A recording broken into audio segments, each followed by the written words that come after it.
ಸಿದ್ದರಾಮಯ್ಯನವರು ವಿತ್ತ ತಜ್ಞ ಅಂತ ಹೇಳ್ತಾ ಇದ್ರು, ಬಹಳ ದೊಡ್ಡ ಆರ್ಥಿಕ ತಜ್ಞ ಅಂತ ಹೇಳ್ತಾರೆ.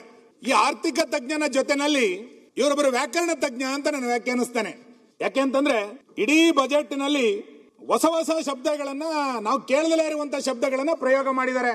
ನಾನು ಅದಕ್ಕೆ ಮತ್ತೆ ಮುಂದಿನ ಬಾರಿಯೂ ನಾನೇ ಬಜೆಟ್ ಅನ್ನು ಮಂಡನೆ ಮಾಡ್ತೀವಿ ಅಂತ ವಿಶ್ವಾಸದ ಹೇಳ್ತಾ ಇರುವಂತ ಸಂದರ್ಭದಲ್ಲಿ ನಾನು ನಿಮ್ಗೆ ಅಧ್ಯಕ್ಷರಿಗೆ ವಿನಂತಿ ಮಾಡ್ತೇನೆ, ಮುಂದಿನ ಬಜೆಟ್ ನಲ್ಲಿ ನೀವು ಡಿಕ್ಷನರಿನೂ ಒಂದು ಕೊಟ್ಬಿಡಿ ನಮಗೆ.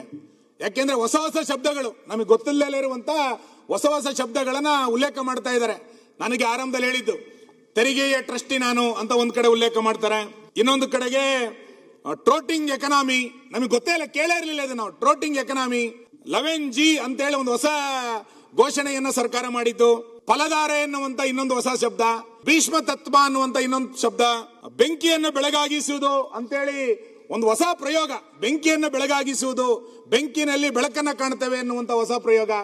ಇವೆಲ್ಲವನ್ನು ಕೂಡ ಒಬ್ಬ ಆರ್ಥಿಕ ತಜ್ಞ, ವ್ಯಾಕರಣ ತಜ್ಞನಾಗಿ ಬಜೆಟ್ ಅನ್ನ ಇವತ್ತು ಮಾಡ್ಲಿಕ್ಕೆ ಹೊರಟಿದ್ದಾರೆ. ಹಾಗಾಗಿ ದಯಮಾಡಿ ಮುಂದಿನ ಬಜೆಟ್ ನಲ್ಲಿ ನೀವೊಂದು ಡಿಕ್ಷನರಿಯನ್ನು ಕೂಡ ಕೊಡಿ ಎನ್ನುವಂತ ವಿನಂತಿಯನ್ನು ನಾನು ಮಾಡ್ತೇನೆ ಮಾನ್ಯ ಅಧ್ಯಕ್ಷರೇ. ಈಗ ಬೇಕಾ? ಈಗ ಬೇಡ, ಈಗ ನಾನು ತಿಳ್ಕೊಂಡಿದ್ದೀನಿ, ನಿಮ್ ಸಹಾಯ ತಗೊಂಡಿದ್ದೀನಿ, ನಿಮ್ ಕಚೇರಿಯ ಸಹಾಯ ತಗೊಂಡಿದ್ದೀನಿ ಮಾನ್ಯ ಅಧ್ಯಕ್ಷರೇ. ಇನ್ನೆರಡು ಡಿಕ್ಷನರಿ ಕೊಟ್ಬಿಡಿ ನಮಗೆ.